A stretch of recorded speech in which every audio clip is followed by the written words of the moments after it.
Olá, amigos da TV Justiça, está no ar mais uma edição do nosso programa Prova Final. Eu sou Maria Patrícia Vanzolini, professora de Direito Penal, e esse programa é uma parceria da TV Justiça com a rede de ensino LFG. O nosso programa aqui é dividido em 3 blocos. No primeiro bloco, você vai ter uma pequena explicação sobre o tema do dia, o tema que eu escolhi para conversar com você no dia de hoje. O segundo bloco se chama Pergunte ao Professor. Eu vou responder a perguntas de candidatos do Brasil inteiro a respeito daquele tema. E o terceiro bloco é o X da questão. Aí nós vamos resolver problemas de exames de OAB passados a respeito daquele tema. Você já pensou que basta o encontro de 2 células pequenininhas para o milagre da vida começar? Não precisa de mais nada. E esse que é um momento tão feliz, tão sublime, de tanta alegria para tantos. Para outros é fonte de perturbação, de tristeza e às vezes até mesmo de desespero. Pensa no caso da gravidez indesejada, por exemplo, que muda completamente o plano de vida de uma pessoa. Ou então a falta de condição financeira para criar um filho. A gravidez que é fruto de uma violência sexual. A gravidez que é fruto de um estupro. Até aquele caso tão dramático do feto com problemas genéticos graves que impossibilitam ou pelo menos dificultam muito a vida extrauterina.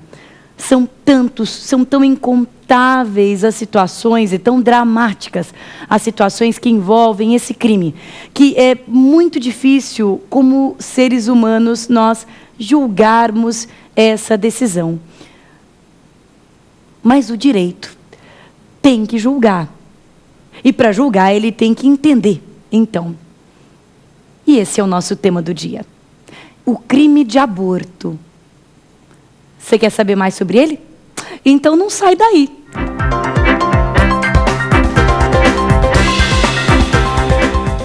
Bem, se a gente vai falar de aborto, é bom que fique claro desde o começo o que é aborto. Será que você sabe o que é aborto? Qual é a definição de aborto? Pois é, o Código Penal de 1940, nosso, o que está valendo até hoje, ele não define, ele não diz o que é aborto. Já houve tempos em que havia, sim, uma definição legislativa, legal. O Código de 1890, por exemplo, definia aborto. Mas hoje não.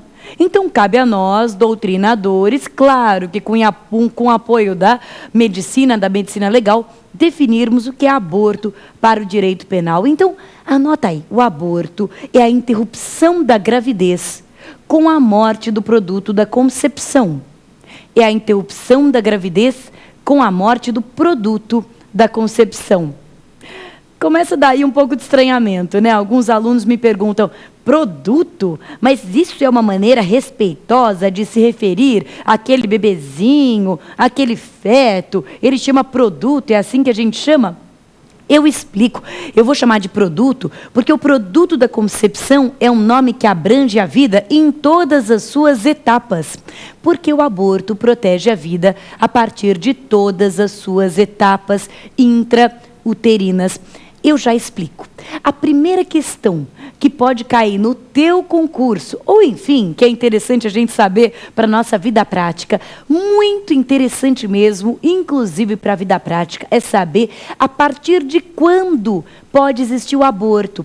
Percebe? A partir de quando é que o direito penal proíbe a interrupção da gravidez? A partir de quando a gravidez propriamente dita. Você já ouviu falar em DIU? Dispositivo intrauterino? Você sabe como é que funciona um DIU? Vou te contar.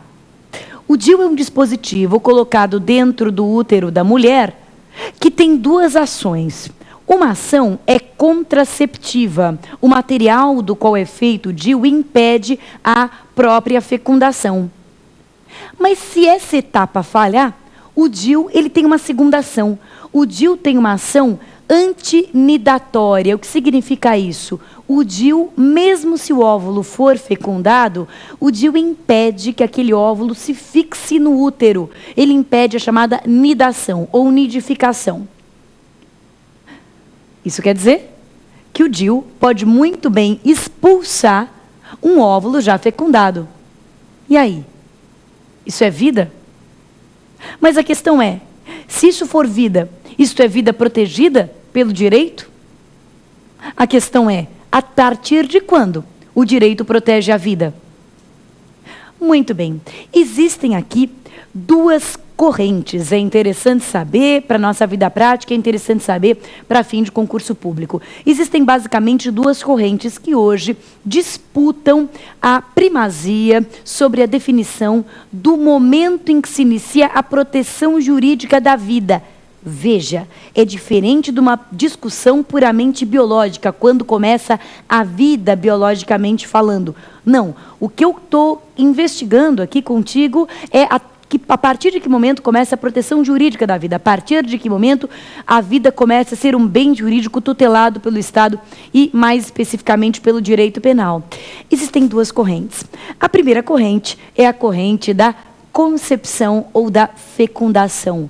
A partir do momento em que o espermatozoide penetra no óvulo, você sabe que ele entra, ele rompe a membrana do óvulo e ali aqueles 23 cromossomos do espermatozoide, que é uma célula haploide, do mesmo jeito que o óvulo, não é mesmo? As nossas células humanas têm 46 cromossomos, como você sabe, mas os nossos gametas reprodutivos têm 23, né? Para que quando eles se juntem possa dar 46. Então, quando o espermatozoide, aquela célula, aquele gameta com 23 cromossomos, encontra o óvulo e ele rompe a membrana do óvulo, o pronúcleo do espermatozoide se estica, o pronúcleo do óvulo se estica e aqueles 23 cromossomos, eles se encontram e fazem aquela espiral, aquela hélice do DNA que todo mundo sabe e tem na cabeça como a imagem da vida. Naquele momento, existe uma célula, uma microscópica célula que tem um DNA próprio, que vai ser dela do começo ao fim e não acaba nunca até a morte. Aí depois da morte, aí a gente já não pode dizer com certeza para onde é que vai tudo isso, né? Mas até a morte, desde a concepção até a morte, é o mesmo DNA que não sofre nenhuma modificação.